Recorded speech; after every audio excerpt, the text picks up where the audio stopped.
कोल्हापुरातील 3 पिढ्यांवर उपचार करणारे स्त्रीरोग वंध्यत्व प्रसूती तज्ज्ञ डॉ. सतीश पत्की यांचा 18 जुलै रोजी होणाऱ्या वाढदिवसास हार्दिक शुभेच्छा. शुभेच्छुक पत्रकार अनिल पाटील, दर्पण न्यूज माध्यम समूह.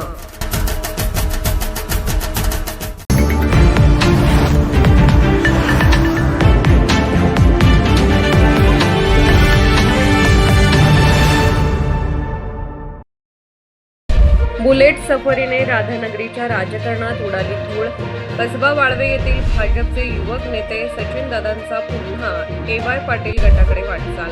राधानगरी तालुक्यातील राजकीय वर्तुळात सध्या एका बुलेट प्रवासाची जोरदार चर्चा रंगली आहे. कसबा वाळवे येथील भाजपचे युवा नेते सचिनदादा पाटील आणि पंचायत समिती राधानगरीचे सभापती आर.वाय. पाटील यांनी एका कार्यक्रमाच्या निमित्ताने आज बुलेटवरून केलेल्या एकत्र प्रवासाने तालुक्यातील राजकीय समीकरणाबाबत नव्या चर्चांना तोंड फुटले आहे. एकेकाळी राधानगरी तालुक्याचे ज्येष्ठ नेते ए.वाय. पाटील गटाचे विश्वासू शिलेदार म्हणून ओळख असलेल्या सचिनदादा पाटील यांनी नंतर के.पी. पाटील यांच्या नेतृत्वाखालील राष्ट्रवादी काँग्रेसमध्ये प्रवेश करून राजकीय दिशा बदलली होती. मात्र जिल्हा परिषद निवडणुकीत राष्ट्रवादी काँग्रेसकडून उमेदवारी नाकारण्यात आल्याने त्यांनी उघड नाराजी व्यक्त करत भाजपचा झेंडा हाती घेतला आणि निवडणुकीच्या रिंगणात उतरले होते. आता मात्र काँग्रेस विचारसरणीचे मानले जाणारे पंचायत समितीचे राधानगरीचे सभापती आर.वाय. पाटील आणि भाजपचे सचिनदादा पाटील यांची वाढती जवळीक अनेकांना खटकू लागली आहे.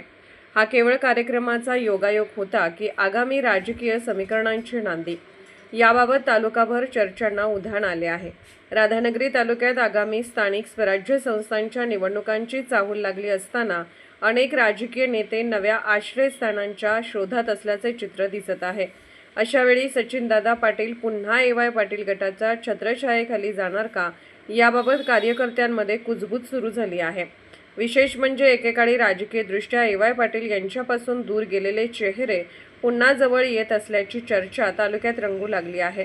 आजच्या या बुलेट सफरीने केवळ धूळ उडवली नाही, तर राधानगरीच्या राजकारणात नव्या समीकरणांचे वादळ येण्याचे संकेत दिल्याची प्रतिक्रिया राजकीय जाणकारांकडून व्यक्त होत आहे.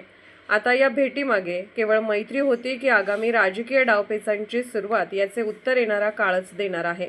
कोल्हापूरहून दर्पण न्यूजसाठी अनिल पाटील. निर्भीड बेधडक बातमीसाठी दर्पण न्यूज चॅनलला लाईक करा, शेअर करा, सबस्क्राईब करा.